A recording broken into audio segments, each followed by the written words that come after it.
중요한 걸 한 가지 말씀드리면은 시술하고 나면 허리 증상이 굉장히 좋아지거든요. 그래서 어떤 분들은 다 나았다고 생각을 해서 허리를 막 사용하시는 분들이 있어요. 이러면은 안 되거든요. 그러면 어떤 경우에 수술을 해야 될까요?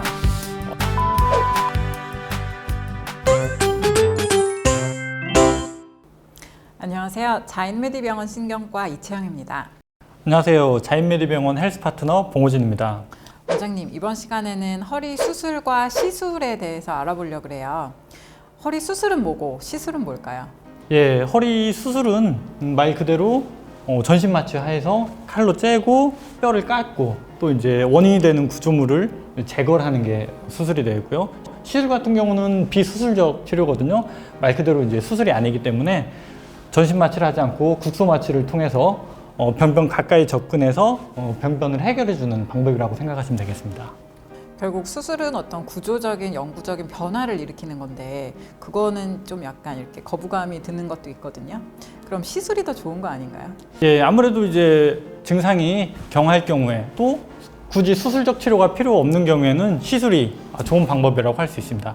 하지만 꼭 수술을 해야 되는 경우도 있거든요. 그런 경우에는 이제 시술이나 다른 보존적 치료에 효과가 없기 때문에 어쩔 수 없이 수술을 해야 되는 경우도 있습니다. 그러면 수술은 결국 근본적인 치료가 될 수 있다는 말씀이시잖아요. 그러면 근본적인 치료라는 게 뭔가요? 제가 허리 디스크를 예로 들어볼게요. 허리 디스크에 디스크가 튀어나와서 신경을 심하게 이렇게 누르는 경우, 이런 경우에 이 튀어나온 디스크를 제거를 해서 신경을 자유롭게 만들어주는 거. 즉, 튀어나온 디스크를 일부를 이제 깎아내는 방법이 근본적인 치료라고 말씀드릴 수 있겠네요. 그러면 단순히 시술로는 돌출된 디스크를 완전히 없애거나 좁아진 신경관을 넓히는 게 불가능한가요? 완전히 불가능한 건 아니고, 그러니까 수술처럼 아주 효과적으로 완전히 병변 부위가 제거되거나 완전한 치료를 볼 수는 없지만 시술로도 어느 정도 효과를 볼 수 있는 게 튀어나온 디스크가 있다면 시술을 통해서 디스크 일부를 좀 제거를 해줄 수 있는 방법도 있고요. 또 신경이 많이 눌리는 부분을 염증을 가라앉히고 유착을 방지함으로써 신경을 어느 정도 편하게 또 신경 쪽으로 혈액 공급을 원활하게 하실 수 있는 그런 시술적 방법이 있습니다. 그러면 어떤 경우에 수술을 해야 될까요? 수술의 적응점은 가장 크게 두 가지를 예를 들 수가 있는데요. 첫 번째는 이제 마비가 왔을 때, 예를 들어서 하지가 마비가 왔거나 또 신경이 많이 눌려서 대소변 장애가 왔을 때, 이런 경우에는 응급으로 빨리 수술을 받아야 됩니다. 빨리 수술할수록 신경 회복도 더 빨라지고요. 그래서 마비 같은 것도 더 빨리 그리고 더 정상에 가깝게 회복을 할 수가 있거든요. 신경이 죽은 후에 수술을 하게 되면은 그때는 수술이 아무리 잘 됐다고 해도 신경 회복을 많이 기대할 수 없기 때문에 그때는 어떻게 보면 이제 늦는다고 말씀드릴 수 있겠죠. 우리가 하지에 마비가 왔다고 하면 어떤 증상이 왔을 때 마비가 왔다고 하나요? 예, 하지에 마비가 왔다고 하면 가장 쉽게 생각할 수 있는 게 다리에 힘이 빠지는 증상을 얘기를 할 수 있겠죠. 다리에 힘이 빠져서 걸을 때 불편하고 약간 구름 위를 걷는 듯한 그런 느낌이 들 수도 있고요. 또 하나는 이제 발바닥 감각이 둔해지거나 또 모래사장을 걷는 것 같은 그런 느낌이 들 수 있는데 이런 경우에 마비가 왔다고 표현합니다. 대소변 장애가 생기거나 이제 하지 마비가 있을 때, 근데 그런 거 말고 또 수술이 필요한 상황이 있을까요? 두 번째는 아무래도 이제 통증으로 일상생활이 굉장히 불편한 경우를 예를 들 수 있겠네요. 허리가 너무 아파서 꼼짝도 못하고 또 요 앞에 몇 걸음 떼려고 해도 너무 힘들고 그렇다면 일상생활이 굉장히 불편하겠죠. 물 한 컵 먹으려고 하는데도 허리가 아프다면은 이런 경우에는 수술을 해줘서 증상을 조기에 경감시키는 게 좋지 않을까 생각합니다. 통증 때문에 꼼짝도 못하고 일상생활에 장애가 생기면 삶의 질이 확 떨어질 것 같아요. 네, 그래서 우울증이 오는 경우도 상당히 있죠.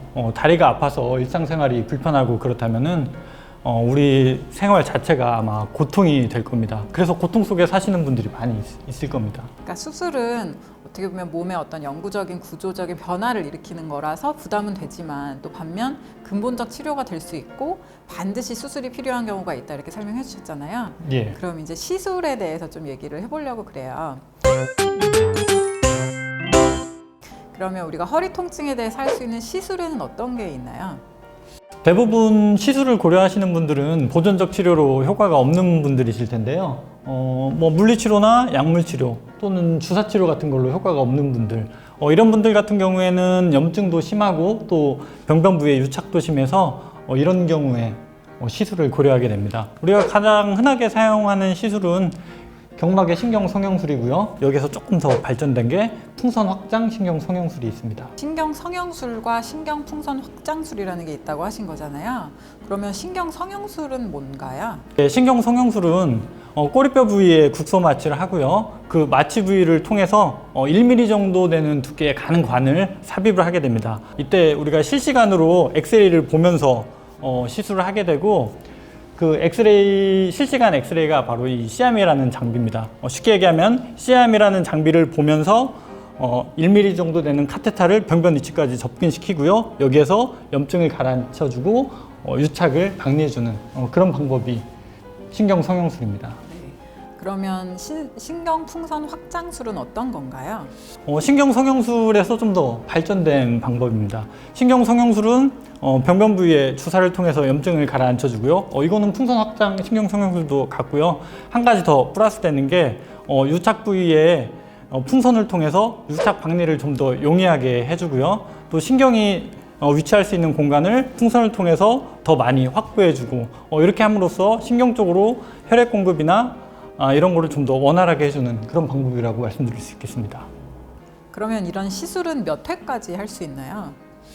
딱히 정해진 건 없습니다. 환자의 상태에 따라서 굉장히 다양한데요. 어떤 분들 같은 경우는 한 번 시술로 허리 관리를 잘해서 평생 증상 없이 잘 지내시는 분들도 계시고요. 또 어떤 분들은 3개월 또는 이제 6개월 후에 다시 재발을 해서 다시 시술을 해야 되는 경우도 있거든요. 중요한 걸 한 가지 말씀드리면은, 시술하고 나면 허리 증상이 굉장히 좋아지거든요. 그래서 어떤 분들은 다 나았다고 생각을 해서 허리를 막 사용하시는 분들이 있어요. 뭐 무리하게 운동도 하고 또 뭐 일도 무리하게 하시고 이러면은 안 되거든요. 이러면은 금방 재발을 해서 다시 시술을 해야 될 수도 있겠다. 이렇게 생각하시면 되겠습니다. 그러면 허리 시술이 갖는 장점은 뭐가 있나요? 예, 아무래도 이제 관을 집어넣을 수 있는 최소한의 절개만 하기 때문에 국소 마취를 해서 고령 환자나 또 마취에 부담을 갖는 그런 환자분들도 쉽게 할 수 있고요. 또 출혈량도 굉장히 적고 또 시술 시간도 짧기 때문에 염증이나 감염의 위험도 굉장히 적습니다. 그러면 일상생활로도 빨리 복귀할 수 있겠네요. 그렇죠. 보통 한 2~3시간 정도 안정을 취하시고 그날 바로 퇴원하는 경우도 있고요. 아니면 한 2~3일 정도 요양을 더 하시다가 일상으로 복귀하는 분들도 있습니다. 자, 오늘의 주제를 이제 정리를 해봐야겠네요. 원장님과 말씀을 나누다 보니 이제 좀 알 것 같은데요. 마비 증상이 있거나 대소변 증상이 있을 경우 여러 번의 시술을 했는데도 효과가 없다면 허리 수술을 고려해봐야 되고요. 하지만 그 외에는 시술을 해볼 수 있고, 허리 시술 후에는 허리 관리를 잘 해서 그러면 이제 평생 좋아질 수 있다. 맞나요? 예, 맞습니다. 이번 시간에는 허리 수술과 시술에 대해서 궁금하시고 고민하셨던 부분에 대해서 좀 해소가 되셨으면 좋겠어요. 다음번엔 더 좋은 주제로 인사드리겠습니다. 감사합니다.